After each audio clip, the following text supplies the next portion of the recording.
तक आपने देखा कोई हाटोमोटो गोजो की जान ले लेता है और माओरी का शक पहले उन सातों पे जाता है और उसके बाद ताकेशी पे, क्योंकि हमें पता चलता है ताकेशी जाइकी इसाओ का बेटा है।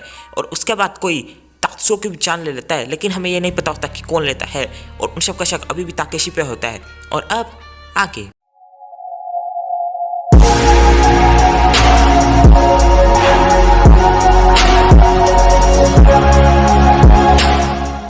Episode 22 cruise ship serial murder case part 2। Episode की शुरुआत में हम देख सकते हैं अकाई रो रही होती है और नात्सुओ से आके चुप कराने की कोशिश करती है और वो बोलती है कि ये सब तुम्हारी गलती है, अगर तुम ताकेशी को ऐसे यहाँ पे लाती ही नहीं तो ऐसा कुछ होता ही नहीं। उसके बाद उसकी आंटी बोलती है तुम काफ़ी लकी हो, अब जब ताकेशी ने फादर और ऐसे काम कर ही दिए हैं तो सारी प्रॉपर्टी तुमको ही मिलेगी। नात्सुओ बोलती है लेकिन मुझे प्रॉपर्टी से कोई मतलब नहीं है। कौन बोलता है लेकिन अभी भी ये कन्फर्म नहीं हुआ है कि ताकेशी ही खूनी है।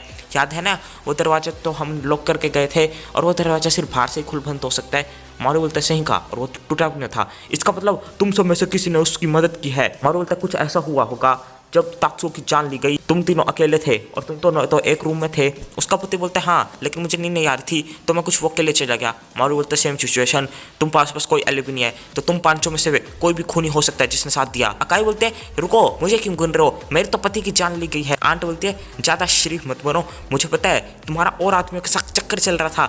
और फिर वो थोड़ी बहुत बहस करने लगते हैं। फिर इचिरो अपनी ड्राइंग बुक खोलता है और रन बोलते क्या ये तुमने वो ड्राइंग बनाई है तो तुम्हारी मॉडल नात्सु है। अकाई बोलती है और तुम्हारा बेटा, उससे तो कुछ एक्सपेक्ट भी नहीं कर सकते। मुझे याद है दादाजी ने उसकी ड्राइंग फाड़ दी थी जो कोई अवार्ड फिल्म जीती थी और इसके बाद ये रोने लगा था। तुम्हें याद होगा तात्सु तुम्हें हमेशा टीज करता था। बोलते नहीं मैंने किसी की जान नहीं ली और वो इसी बात पे थोड़ा बहुत झगड़ा कर रही होती है। अभी वो वहाँ से उठ के जाने लगता है। उसका फादर बोलता है तुम कहाँ जा रहे हो, वो कहता है मैं वॉशरूम जा रहा हूँ। उसका फादर बोलता है तुम अकेले जा सकते हो, वो कहता है मैं आपकी तरह नहीं हूँ कोई डरपोक सा।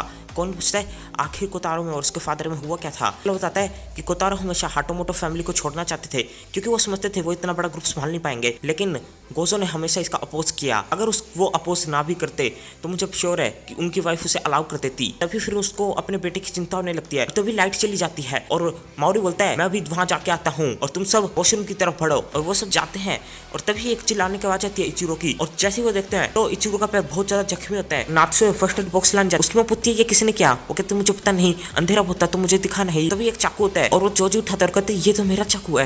बोलते इसका मतलब तुमने क्या। वो कहते बेवकूफ वाली बातें मत करो, तुम्हारे साथ ही था डाइनिंग हॉल में जब लाइट गई। और उनका शक फिर से ताकेशी पे जाता है। उसके बाद माओरी उनको कहीं लेके जाता है और बोलता है ये देखो ये एक डिले टाइम स्विच है, ये बनाना काफी आसान है, इसे कोई भी बना सकता है, तुम्हें सिर्फ वेट लगाना है बटन पे और उसके बाद वहाँ पे कैंडल लगा देनी है और समय पे अपना कैंडल उसे जला के गिर जाएगी। इसको देखते हुए पिंगल की से लगता है ये काफी ही टाइम पे लगी थी, इसका मतलब तुम में से कोई भी कर सकता है। ताकेशी को ढूंढने का इंचार्ज मैं रहूंगा, इस समय में तुम में से कोई भी डाइनिंग हॉल पे नहीं जाएगा। उसके बाद वो ढूंढने लगते हैं लेकिन उनको नहीं मिलता और उनकी फोटो देख के बोलता है कि इनकी पर्सनैलिटी काफी अलग है, फिर भी इनकी शादी हो गई। बोलता है हाँ वो कजन्स है इसलिए। जब तुमने बताया तो मास्टर गोसो ने उनको भी एक साथ होने से मना किया था। वो फिर से ढूंढने लगते हैं और जोजी के रूम में कोनन को एक केस मिलता है। वो बोलता है केस के अंदर चाकू होंगे और उसके बाद वो देखते हैं तो उसमें 2 चाकू गायब होते हैं लेकिन उनको तो सिर्फ एक ही मिलता है। फिर वो इचिरो के रूम में जाते हैं और कौन पूछता है ये क्या है। रनते एक चारकोल है जिससे पेंटिंग बनाई जाती है। कौन बोलता है और ये क्या है। रनते इसे इरेजर की तरह इस्तेमाल किया जाता है। फिर वो अकाई के रूम में जाते हैं और कौन अलमारी खुल के काफी हैरान हो जाता है और बोलता नहीं यहाँ पे कोई भी नहीं है। और इसके बाद वो पटलर बोलता है क्या कुछ ऐसा हुआ था। वो बहुत हैरान हो जाता है और कहता है तुम्हें कैसे पता, ये सिर्फ मास्टर गोजो को, मुझे और उस इंसान को पता है। कौन सोचता तो मेरा शक सही था, पहले इंसिडेंट में गोजो के पास ब्रेड था और दूसरे इंसान में इंसिडेंट में स्प्लैश और थर्ड का साउंड और जिसने स्टोर रूम खोला और तीसरे इंसिडेंट में ये सब एक ही से लिंक। मैं सब कुछ समझ गया हूँ। उसका माओरी को बुलाता है और उसे बेहोश कर देता है और कहता है कि अंकल ने सबको अकाई के रूम में बुलाया है 10 मिनट में। माओरी बोलता है इससे पहले कि मैं खून का नाम बताऊं पहले हम क्राइम सीन पे नजर डालते हैं। सबसे पहले गोजो की जान ली गई एक लॉक रूम के अंदर और दरवाजे के नीचे खून पड़ा था तो हमको ये लगा कि खूनी ने बुलाया, गोजो दरवाजा खोला, खूनी ने मार दिया और उसने अपने जान बचाने के लिए दरवाजा बंद कर दिया और वो मर गया।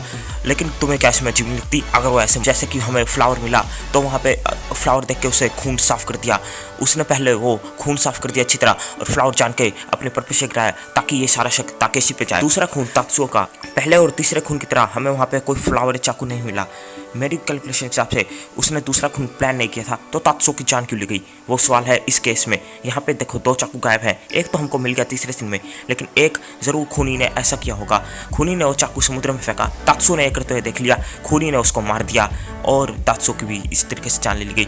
लेकिन खूनी पे शक चला जाती किसी और बंदे पे, तो इसलिए उसने ताकेशी का रूम खोल दिया, स्टोर रूम, जो कि सिर्फ बाहर से ही खुल सकता था। तात्सो का खून अनप्लान था और ताकेशी को भगाना उसके प्लान में ही था, ताकि ताकेशी पे चीजें आए। फिर वो बोलते हैं अगर ऐसा है तो वहां से ताकेशी भागा क्यों? और बोलता है क्यों नहीं हम उसी पे छोड़ते हैं मिस्टर ताकेशी, छुपने का कोई फायदा नहीं, अब आओ और सब कुछ सच बता दो। और तभी वो अलमारी से निकल के आता है और वो बताने लगता है मुझे लगा कि नात्सुए को कुछ हो गया होगा और मैं वो और सहन नहीं कर सकता था, और इसलिए मैंने वहाँ से भागा।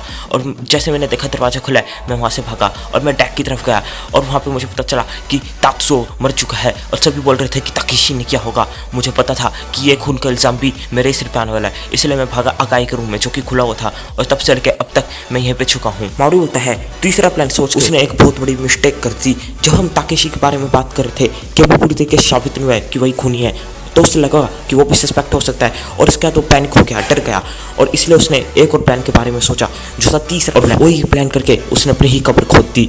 इतने ज़्यादा अंधेरे वाली जगह पे उसने आखिर इचिरो को देखा कैसे, और उसे स्टैब भी कर दिया, और वहाँ पे हमको एक चाकू भी मिला, जबकि पहले और दूसरे क्राइम पे हमको कुछ भी नहीं मिला था। वो इसलिए क्योंकि वो वहाँ से चाकू हटा नहीं पाया, क्योंकि वो इंजर्ड था, उसकी लेग सही समझे वो और कोई नहीं इचिरो ही है। और हाँ, जिसने कोसो और तात्सो की जान ली वो और कोई नहीं तुम ही, जो सिर्फ तुम ही हो सकते हो।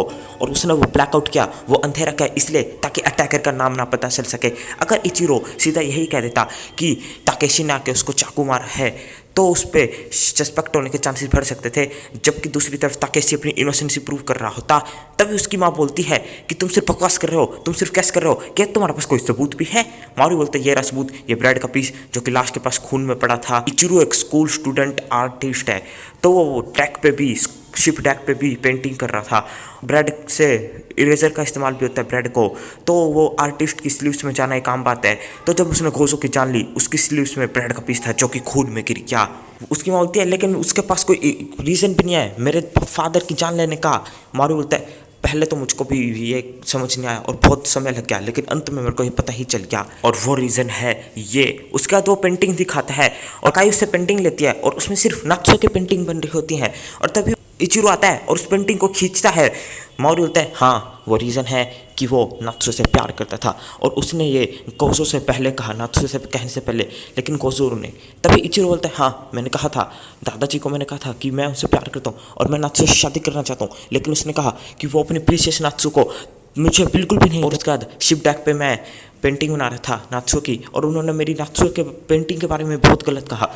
उसके बाद मैं उनको माफ़ नहीं कर सकता, और इसलिए मैंने उनकी जान ले ली, और मैं ताकेशी को भी माफ़ नहीं कर सकता जिसने मुझसे नात्सो छीन ली। और यहीं पे होता है हमारा एपिसोड 21 ख़त्म। उसके बाद आउटर के बाद एक छोटी सी स्टोरी होती है जिसमें यह होता है, नात्सो कहती है क्या तुम अभी भी हातोमोटो फैमिली से नफरत करते हो? ताकेशी बोलता है ये सच है कि मैं जाइकी इसाओ का बेटा हूँ, और मैं तुम्हारे दादाजी के करीब आया क्योंकि मैं उनसे अपना बदला लेना चाहता था, लेकिन जब से मैं तुमसे मिला हूँ। और फिर वही वो दोनों समझ जाते हैं, इमोशन वाली बातें जो कनेक्ट हो जाती हैं, बोलने की ज़रूरत नहीं। और यही होता है हमारा एपिसोड 21 पूरी तरह खत्म। तक इस बताना वीडियो कैसी लगी, वीडियो पसंद आए तो लाइक कर देना, शेयर कर देना, सब्सक्राइब कर दो चैनल को, बेल आइकन दबा दो, कमेंट करके बताओ कैसी लगी, कैसे इंप्रूव करें। माफ़ करना इतनी लेट होगी वीडियो, क्योंकि अभी हमको थोड़ा सा काम था मेरे को और मेरी फैमिली को, तो इसलिए लेट होगी। और फिर वीडियो देख लो उसका बहुत बहुत शुक्रिया, आभार, thanks for watching, keep loving, keep supporting.